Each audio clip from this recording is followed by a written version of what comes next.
안녕하세요. 컨셉 아티스트 이인경입니다. 이번 영상에서는 저번 영상에 이어 컨셉 아티스트에게 필요한 역량에 대해서 이야기해 보려고 합니다. 첫 영상 아래 댓글로 상자님이 남겨주신 질문 중에 하나가 바로 컨셉 아티스트에게 필요한 역량이었었는데요. 사실 저는 이미 업계에 들어온 지 좀 오래되고, 그리고 지금 막 공부를 시작하시는 분들께 어떤 게 필요한지 또 무엇을 알려드려야 하는지 정확히 좀 감이 오지 않을 때가 많아요. 그래서 이렇게 궁금한 것들을 댓글로 남겨주시면 구독자분들도 더 중요한 정보를 얻으실 수가 있고, 저도 보시는 분들의 입장을 더 생각해 볼 수 있기 때문에 좋은 것 같아요.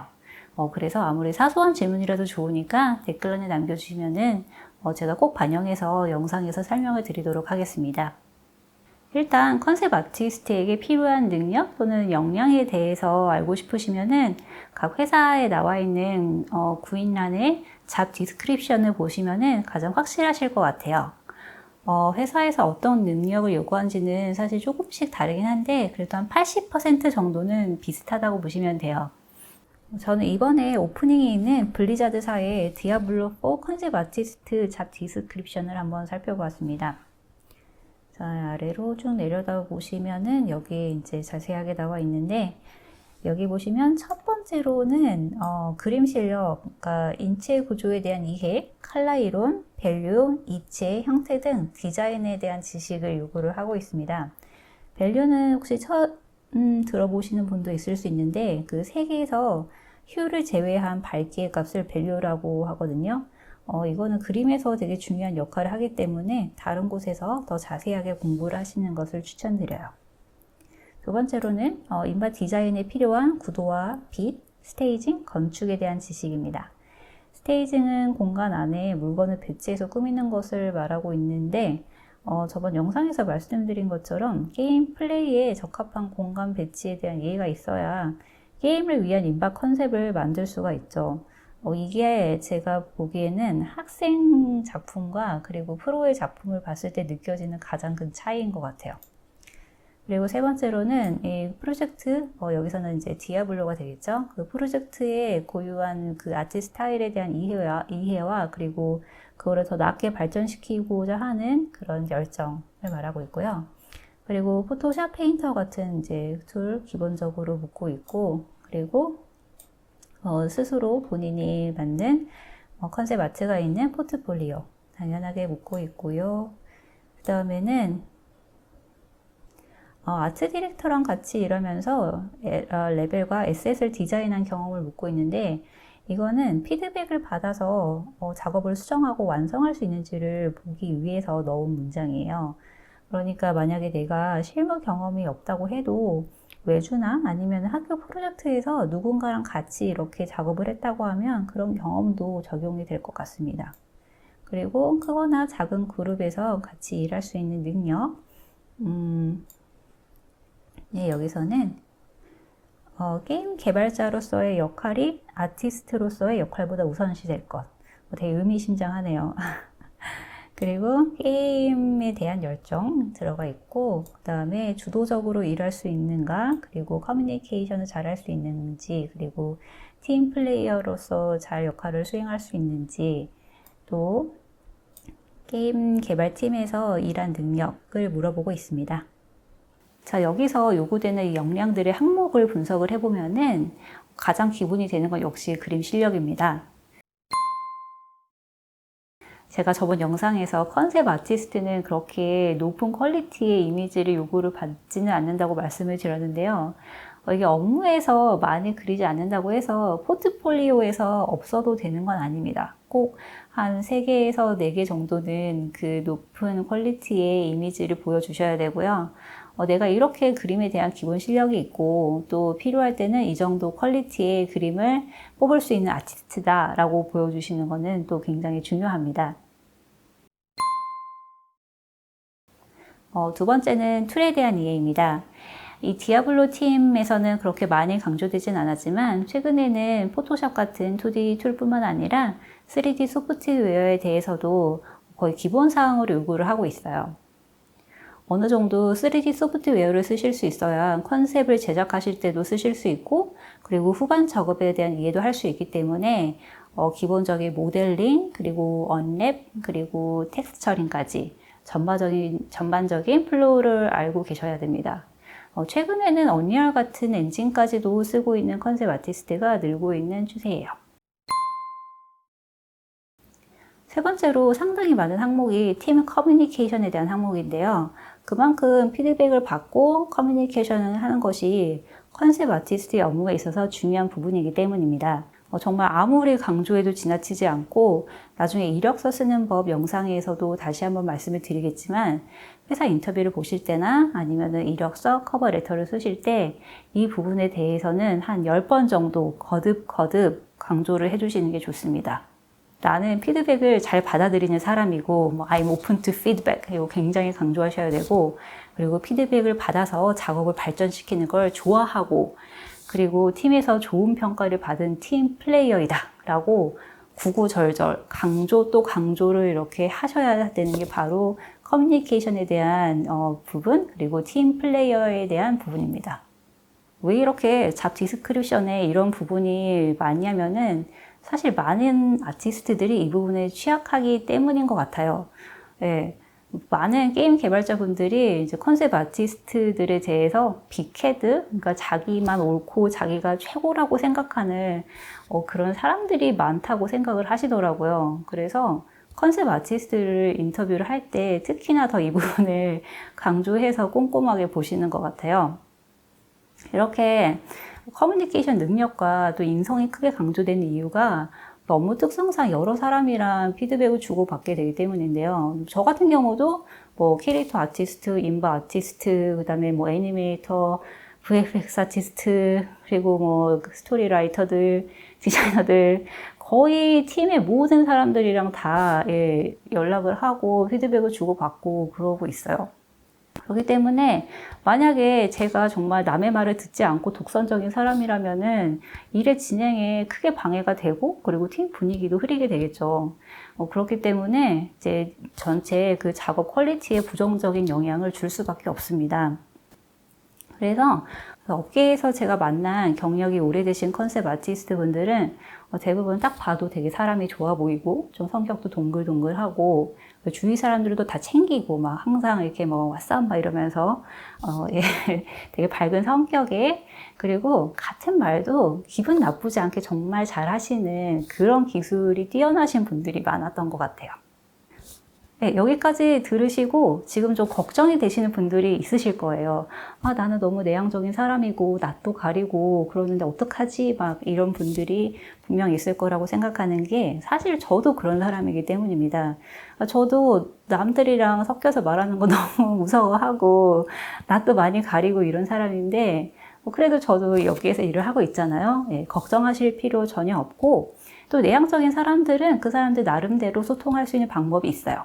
팁이 있습니다. 그러니까 너무 걱정하지 마시고요. 제가 추후에 다른 콘텐츠를 통해서 이 팁들에 대해서 또 어떻게 제가 이제 제 약점을, 성격적인 약점을 극복을 하고서 이렇게 직장 생활을 해내고 있는지에 대해서 제 경험담을 조금 공유를 해드리고 싶어요.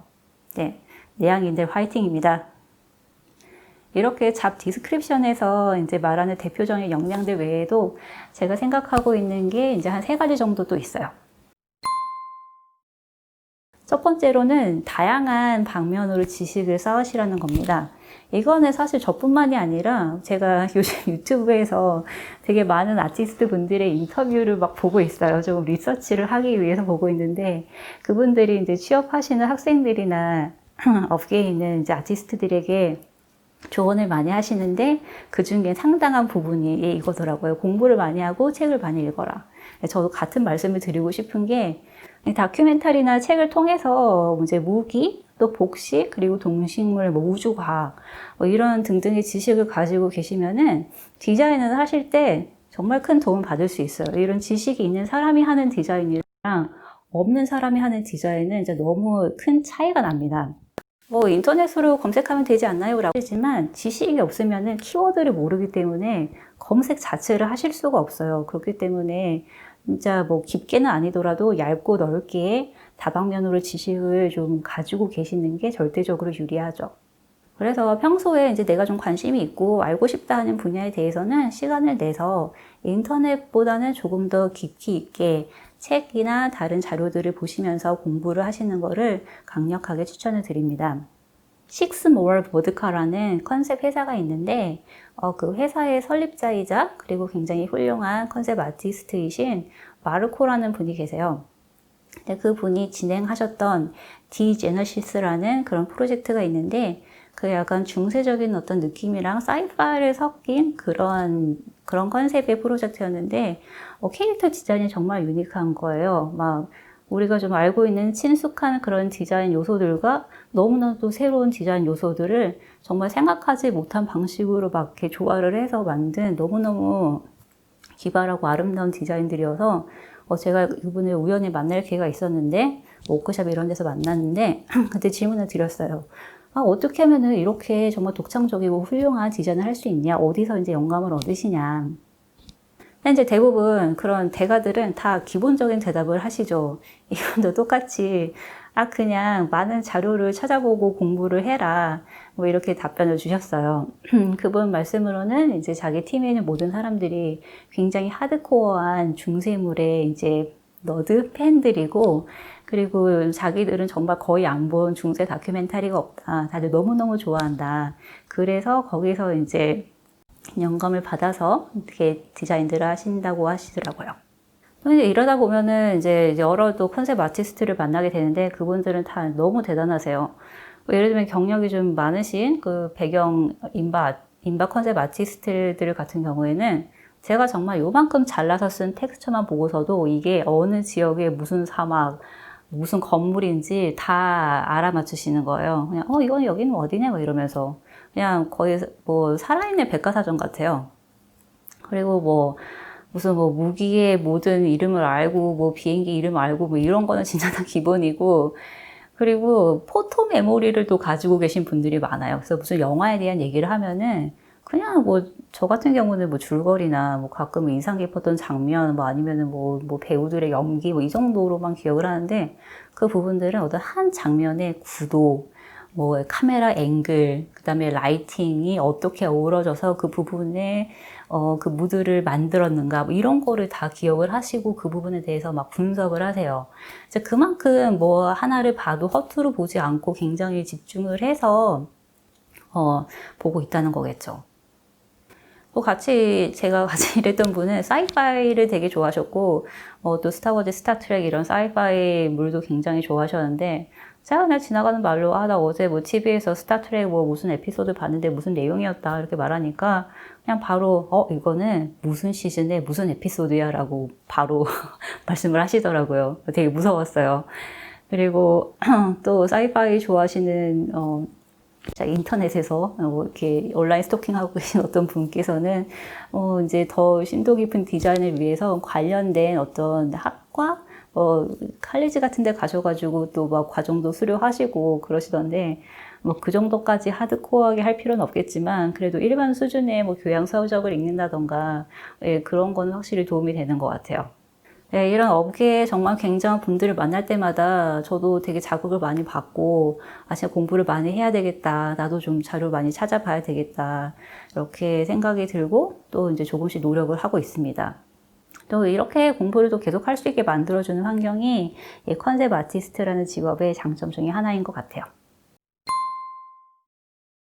두 번째로는 분석적으로 피드백을 하는 능력이 필요합니다. 제가 저번 영상에서도 말씀을 드렸는데, 다른 사람의 작업에 피드백을 주는 거는 굉장히 신중해야 하는 일이에요. 그냥 가서 나는 이게 마음에 안 들어. 이게 더 좋을 것 같아. 뭐, 이렇게 말을 해서는, 그분도 감정이 상하시고, 이게 뭐야, 이렇게 받아들이기 쉽지 않으시겠죠. 그러니까, 예를 들면은, 여기 공간을 이렇게 크게 넓혀서, 큰 형태와 작은 형태의 대비를 강조를 시켜달라.